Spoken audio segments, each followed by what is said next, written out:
चौधरी जी, जयपुर से। राधे राधे महाराज जी। महाराज जी, संसारिक दुखों से मन में अशांति रहती है और एक अज्ञात सा भय व्याप्त रहता है, उसका निवारण कैसे हो? हाँ, अगर आपने एकांतिक सुना हो तो कई बार एकांतिक में कहा, भाई तुम कितना भी कमा लो, कुछ भी कर लो, कोई भी पद प्राप्त कर लो, लेकिन शब्द याद सुनना, चिंता, भय, शोक, मृत्यु, दुख, इनसे नहीं निकल सकते। तुम चाहे अरबों रुपया कमा लो, चाहे जितना बड़ा पद आप स्वीकार कर लो, यदि अध्यात्म का ज्ञान नहीं है तुम्हें, मन को आप जीतना नहीं सीखे हैं, तो आप चाहे जो हो जहां भी हो, ये शब्द याद कर लो, चिंता, भय, शोक, दुख, मृत्यु, इससे नहीं बच सकते।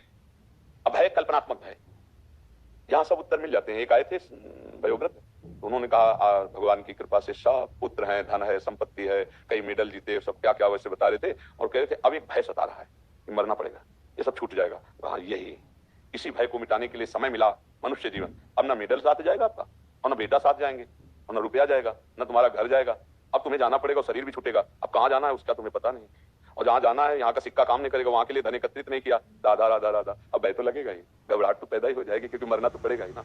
ये बात, नाम जप करो, अच्छे आचरण, पाप आचरण करोगे घबराहट रहेगी, पहचान है। धर्म विरुद्ध आचरण करोगे, कोई नहीं जानता है, लेकिन वो कर्म भूत की तरह तुम्हारे ऊपर सवार होकर तुम्हें जलाता रहेगा, कल्पनात्मक भय देता रहेगा, बेमतलब की चिंता सताती रहेगी। मलिन पापाचारी मन का यही परिणाम होता है। हम सबसे गलतियां हो जाती हैं। ऐसा कोई नहीं जन्मा इस भूतल पर, या तो श्री भगवान या भगवत प्राप्त महापुरुष जो आते हैं उनके सिवा। जैसे आकाश से गिरा हुआ बूंद पृथ्वी में आते ही मलिन हो जाता है, ऐसे यहाँ जन्मा हुआ जीव, माया का प्रवाह उसके ऊपर, भूमि परत भा ढाबर पानी तिम जीवन माया लपटानी। और माया का मतलब है भ्रम पैदा कर देना, पापाचरण करवा देना। तो जब गलती हो जाती है तो वो हमको डराती है। एक गलती को छुपाने के लिए हम कई गलतियां करना शुरू करते, झूठ बोलना शुरू करते हैं, छल शुरू करते हैं, कपट कर लेते हैं, वो क्रमशः हमारे मन को मलिन करती चली जाती है।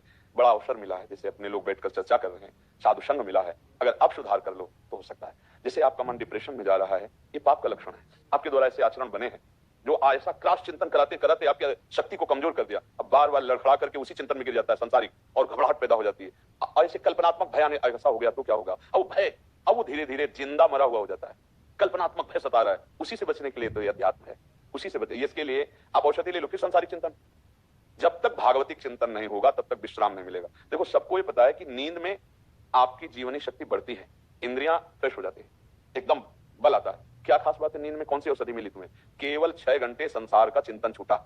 आप खास बात देख लीजिए, आप जो बेहोश रहे नींद में, तो केवल 6 घंटे संसार का चिंतन छूटा, तो आपको प्लस लगा, यार आज बहुत अच्छा सोया। नहीं, 6 घंटे संसार। अगर आप जीते जी चैतन्यता में संसार का चिंतन छोड़ दें तो कैसे आनंद में रहेंगे?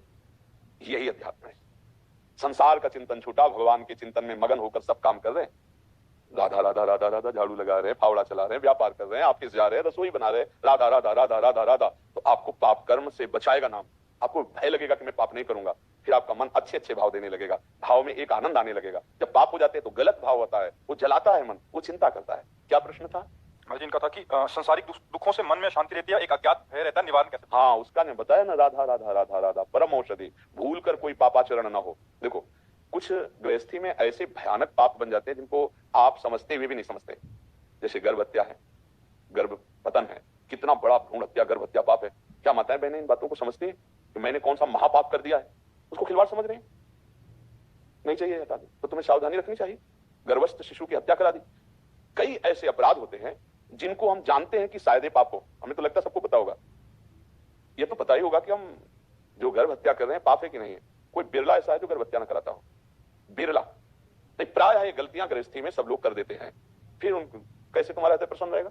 तुम माँ हो, तुम्हारे आंगन में बच्चा खेल रहा हो, एक थप्पड़ मारे आकर कोई बच्चे का, तो तुम बर्दाश्त नहीं करोगी। उसी बच्चे के अंग भंग अंदर करवा कर नष्ट कर देती, चाहे बच्ची हो चाहे बच्चा। अच्छा, अगर बच्ची है तो तुम किसी की बच्ची थी तभी तो तुम मां बनी।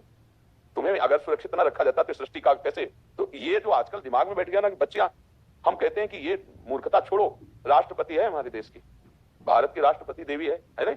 हाँ, तो इससे बड़ा कोई पद है भारत में? सबसे बड़ा पद दैवी शक्ति ही तो विराजमान है उसमें। ये भ्रम छोड़ो। ऐसी गलतियां बहुत सी गृहस्थी में हो जाती है। देखो, कैसे मन शांत रहेगा? आपकी बात मैं नहीं कर रहा हूं, मैं ऐसे समाज की बात कर रहा हूं। नई अवस्था 13, 14, 15, 16, 17, 18, 20, ये अवस्था पवित्र रहने की है, भ्रष्ट होने की नहीं है। अब आप दोस्त बनाओगे, चाहे बच्चा हो चाहे बच्ची हो, इंद्रियों का संयम तो है नहीं, शास्त्र ज्ञान है नहीं, आप गंदी बात करोगे, आपका मन अपवित्र हो गया। फिर उस गंदी बात में ब्रेक नहीं रहती, फिर वो कहीं भी कैसे भी। अब आप किसी की गृहस्थी में जाओगी, फिर आपका मन जो बहुत जगह से मन विचलित हो चुका है, अब आपका मन संयम में रहेगा, अब आपका मन शांत रहेगा। आतंक मच जाएगा? नहीं मच जाएगा। चाहे पुरुष हो आप, चाहे आप स्त्री हो, अगर आपके आचरण, आपका चरित्र सुरक्षित नहीं है तो कैसे बर्दाश्त होगा? एक अपने पति से प्रेम करने वाली है और उसका पति दूसरी की तरफ, वो कैसे जिए, कैसे बर्दाश्त हो। एक पति अपनी पत्नी को प्राणों से भी अधिक प्यार करता है, वो किसी दूसरे की तरफ देख रही, कैसे वो जीवित रहे, कैसे वो सुरक्षित अपने मन को रखे। कई ऐसी गलतियां हम गृहस्थी में करते हैं, शुरुआत से ऐसी गलतियां हो जाती है जिससे पूरा जीवन उसका दंड भोगना पड़ता है। तो हमें लगता है कि अगर हम शास्त्रों का ज्ञान प्राप्त करें, हम अपने धर्म को समझें, हम अपनी मर्यादा से चलें, तो ये शिकायत नहीं आएगी कि हमारा मन, ये डिप्रेशन की प्रथम स्थिति यही है जो आपने वर्णन की, ये डिप्रेशन की प्रथम स्थिति है। थोड़ा गाढ़ चिंतन और बढ़ जाएगा इधर तो आपको दवाई की जरूरत पड़ने लगेगी। इसलिए बहुत सावधान, ये दवाओं से ठीक होने वाली बातें नहीं है, ये विचार को पवित्र करने की बातें हैं। और दवाई कितने दिन खाओगे आप, वो आपको साइड इफेक्ट भी करेंगे, ऐसा नहीं कि अमृत है। आप विचार के द्वारा क्यों नहीं ठीक कर सकते। आप नाम जप कीजिए, अच्छे आचरण कीजिए, भगवान का भरोसा रखिए, कर्म का फल अवश्य मिलता है। बुरे कर्म का जब मिलता है तो अच्छे कर्म का क्यों नहीं मिलेगा। हम मंदिर जा रहे हैं, हम नाम जप कर रहे हैं, नाम कीर्तन कर रहे हैं, हम भगवत चरित्रों का गायन कर रहे हैं, हमारा मंगल क्यों नहीं होगा। पर देखो, चरित्रहीनता भगवान में नहीं लगने देगी। नास्तिकता बड़ी जोर से फैल रही है क्योंकि पापाचरण हो रहा है। जो पे दुष्ट हृदय सोई होई, मोरी सन्मुख आओ की सोई, पापवंत कर सहज स्वभाव, भजन मोर ते भाव। पापी पुरुष, दुष्ट पुरुष यही कहेगा, कहां भगवान, कौन भगवान। क्योंकि अगर मान ले कि भगवान है तो सुधार होना शुरू हो जाए। तो इसलिए हमें लगता है कि हम अपनी गलतियों का प्रायश्चित करें, भगवान नाम जप करें, हमसे कोई गलती ना होने पावे। ये ना सोचा जाए कि हम स्वतंत्र है, जो चाहे भोग लें, जो चाहे कर लें, ऐसा नहीं है। आप स्वतंत्र नहीं हो, कोई भी ईश्वर है और वो जला रहा है क्योंकि तुमने कर्म ऐसे किए। दंड विधान पक्का है, ऐसे पुरस्कार भी मिलता है। आप समझो, जैसे हम ठीक से चल रहे हैं तो हमारे भगवान हमको देख रहे हैं, पूर्व में किया हुआ पाप दंड हम भोग रहे हैं, आगे हम सही से चल रहे हैं तो हमारा मन प्रसन्न रहेगा। यद्यपि कष्ट में है पर मन प्रसन्न रहेगा। और अगर हम गलत हैं, शरीर स्वस्थ है, सब व्यवस्था है, तो भी हम जलते रहेंगे क्योंकि वो ऐसे भाव देता रहेगा पाप कर्म कि हम जलते रहेंगे, हमारे अशांत। ये इसको बुद्धि को ठीक करना है, राधा राधा बोलो, सही आचरण चलो, भोजन सही करो, अभी सब जीवन ठीक हो जाएगा। हम लोगों से गलतियां होना स्वाभाविक है, लेकिन सुधार करें, उसी गलती में न फंसे रहे।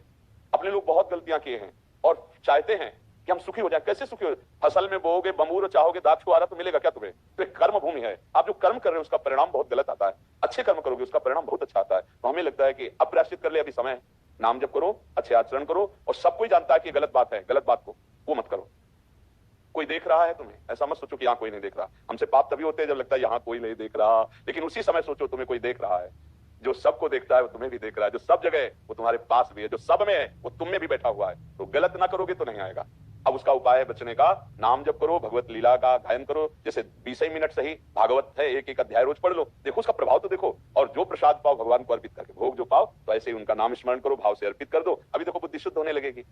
अपवित्र अन्न, अपवित्र विचार, तो जीवन कैसा शांत रहेगा। अब हमारी बातें समझ में आ रही हो तो समझ लीजिए, ना समझ पाओ तो राधा राधा तो समझ ही लो। जितनी बार कहोगे राधा राधा, तुम्हारे पाप नष्ट होंगे, तुम्हारा हृदय पवित्र होगा। या जो नाम प्रिय हो सो नाम जप करे जी।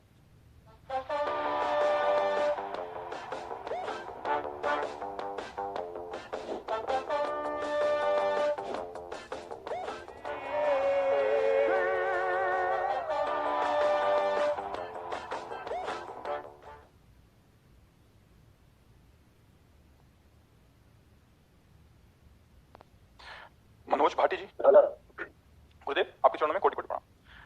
गुरुदेव, मेरा प्रश्न है कि मैंने कुछ समय से श्रीमद् भगवत गीता जी का स्वाध्याय करना शुरू किया है। भगवत गीता के 3रे अध्याय में कर्म योग। नाम कितना जपते हैं आप, किसका प्रश्न है। नाम जप करते हैं आप तभी समझ पाएंगे, क्योंकि अगर बुद्धि का मार्जन नहीं हुआ नाम के द्वारा, भजन के द्वारा, मंत्र के द्वारा, तो गीता भगवत वाणी है, केवल अर्थ पढ़ने से समझ में नहीं आएगी। जब तक बुद्धि में भागवतिक प्रकाश नहीं होगा तब तक गीता जी समझ में नहीं। आजकल कोई भी गीता की टीका कर रहा है, गीता ऐसे नहीं। 2 चीजों में समझना चाह रहे हैं, कर्म योग और कृष्ण भावना भावित कर्म योग, इन दोनों में समझ रहे हैं। कर्म और कर्म योग ये अंतर हो गया। कर्म योग और कृष्ण भावना भावित तो एक ही बात है। बिना कृष्ण भावना से भावित हुए कर्म योग होता ही नहीं है, उसी को कर्म योग कहते हैं। कर्म और कर्म योग इसलिए कह रहे हैं भजन करो तब समझ में आएगा। अब हमारे यहाँ समझ रहे हो, आपके प्रश्न में जो त्रुटि है, कर्म और कर्म योग इसमें अंतर है। श्री कृष्ण भावित कर्म और कर्म योग में कोई अंतर नहीं है, एक ही बात है। संपूर्ण प्राणियों को भगवान का स्वरूप समझ करके निष्काम भाव से जो भी हमारे शरीर में बल है, जो सामग्री है, उसको सेवा में लगा देना। जहां अधिकार मिला है, जैसे आपके परिवार में 10 लोग हैं तो आपको 10 लोगों की सेवा का अधिकार मिला है। खूब धर्मपूर्वक धन कमा रहे हैं, परिवार को भगवत भाव से सेवा कर रहे हैं, कोई कामना नहीं कर रहे। उनका क्या कर्तव्य है, हमको इससे नाराज नहीं होना, हमको अपने कर्तव्य का पालन करना है, बिल्कुल कोई कामना नहीं। तो भगवत समर्पित, भगवत भाव से किया हुआ कर्म योग हो जाता है। कर्म संसार के लिए, योग भगवान के लिए, समझ रहे। जो परमात्मा के निमित्त किया जाता है उसे योग कहते हैं। तो कर्म संसारिक हो रहा है लेकिन उसे समर्पित भगवान को करना है, कृष्ण भावना भावित, तो कर्म योग हो गया। और केवल अपनी इंद्रियों की तृप्ति के लिए जो किया जाता है उसे कर्म कहते हैं। कर्म 2 प्रकार के होते हैं, एक शुभ कर्म होता है, एक अशुभ कर्म। शुभ कर्म होता है पुण्य कर्म, अपने सुख को लेकर होता है। ये दान करेंगे तो ये मिल जाएगा, ये करेंगे तो ये मिल जाएगा। और पाप कर्म जिनको हम अज्ञान के कारण करते हैं कि ये भोग लें तो सुखी हो जाएंगे, इसको भोग लें तो सुखी हो जाएंगे, ऐसा। तो ये निषिद्ध कर्म, पाप कर्म तो बिल्कुल त्याज्य है। और जो शुभ कर्म है उनको भगवत अर्पित कर दे, क्योंकि शुभ कर्म भी बंधन कारक है। जैसे एक पाप कर्म है तो लोहे की जंजीर है, शुभ कर्म है तो सोने की जंजीर, पर बंधे दोनों में है। दोनों से मुक्त होना है। अगर शुभ और अशुभ कर्म होते रहे तो हम मुक्त नहीं हो पाएंगे। अवश्य में भोक्तव्यम कृतम कर्म शुभाशुभम, शुभ और अशुभ कर्म दोनों भोगने पड़ेंगे। तो हम दोनों से मुक्त कैसे हो? निषिद्ध कर्म तो करना नहीं, और जो शुभ कर्म कर रहे हैं, शास्त्र सम्मत कर्म कर रहे हैं, उनको भगवान को अर्पित कर देते हैं। वो जगत भगवत स्वरूप है। ऐसी भावना से हम, जो परिवार है, जो समुदाय है, जहां मुझे जो व्यक्ति मिलता है, तो वाणी के द्वारा, शरीर के द्वारा, मन के द्वारा हम उसे सुख पहुंचाने की चेष्टा करते हैं। ये कर्मयोग हो गया। ये भगवत प्राप्ति कराने में समर्थ है। आप समझ पाए? नरेंद्र कुमार जी, हरियाणा से। सही वाला। राधा वल्लभ शेरवंश महाराज जी, आपके चरणों में कोटि कोटि प्रणाम। महाराज जी, क्या प्रारब्धवश ही संन्यास या गृहस्थ आश्रम प्राप्त होता है, या क्या भजन से? इसमें पूर्व प्रारब्ध ही होता है। क्योंकि जैसे ये जीवन था तो उस समय मुझे कोई ज्ञान तो था नहीं कि गृहस्थ धर्म क्या होता है, विरक्त धर्म क्या होता है।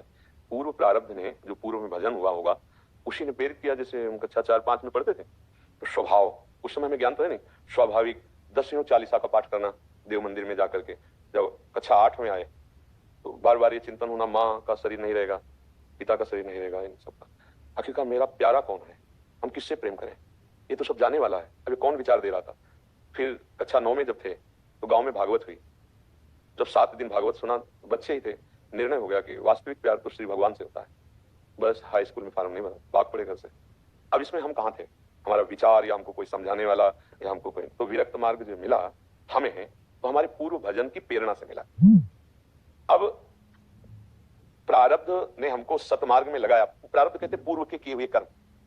अब हम अगर इस जन्म में असत कर्म करने लगे, विचार हुए, भगवत मार्ग में आए, और तीव्रता बढ़ी, अब मुझे भगवत प्राप्ति करनी है, संतों का सानिध्य मिला, तो जो आग चिंगारी थी वो ज्वाला बन गई, अब मुझे भगवत प्राप्ति। ऐसे ही पूर्व का मलिन प्रारब्ध ऐसे मित्र बना दिए जो पापाचरण में की शिक्षा दी, वो पापाचरण की चिंगारी डाली और ज्वाला बन गए, भयंकर वो दुष्ट स्वभाव वाले पूर्व राक्षसी वृत्ति को धारण कर लिए।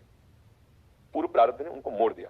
अब कृपावशात यदि उनको साधु संग मिल गया, उनको लगा मेरे से बहुत गलती हो गई, और सब छोड़ करके सतमार्ग में चले, वो महात्मा बन गए। महात्मा मार्ग में चले, पूर्व पुण्य प्रारब्ध, कुसंग मिल गया, भ्रष्ट हो गए, पतित हो गए। दोनों बातें देखनी है।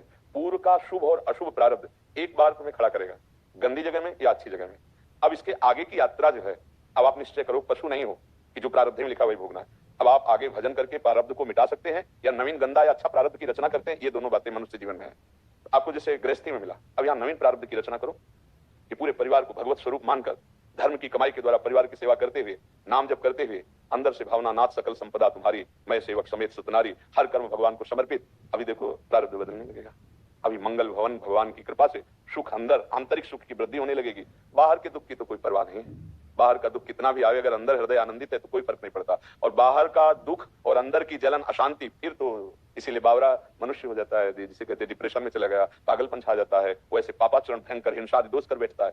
इसलिए हम कोई पशु नहीं कि हम केवल प्रारब्ध